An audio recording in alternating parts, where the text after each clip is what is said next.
So welcome to this advanced lesson on histograms. Basically, using a histogram will help you determine the highlights and the shadows and basically a really good exposure for your image. Most cameras will let you view a histogram after the fact, and some cameras will let you view a histogram while you're shooting. You can bring it up by usually pressing an info or display button. Now, the whole idea behind the histogram is viewing the actual levels in graph form. On the left side of the histogram, we'll see our shadows, and on the right side of the histogram, we'll see our highlights.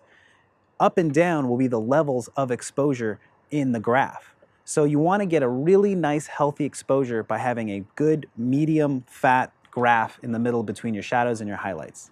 You can see right now we're shooting William Shakespeare right now, and it's really heavy on our histogram on the left side, which means there's more shadows in the shot than there are highlights. Now watch as I cover the lens up. I let no light in and it's all shadow. So that would not be a good exposure.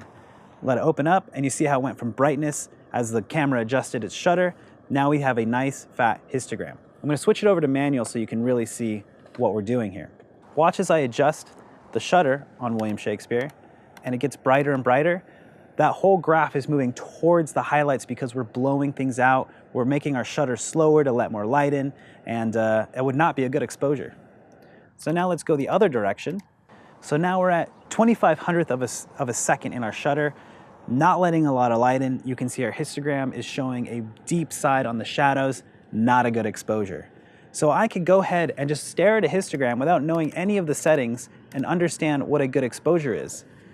That looks like a great exposure to me in manual mode. Now, if I didn't have anything else to look at and I was just looking at the histogram, or I was unsure if the highlights were going to be blown out, or I wasn't going to be able to see into the shadows, I would use the histogram to get a great exposure.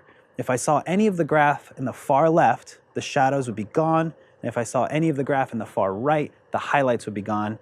And that would not be good in post when we start to play with the photo.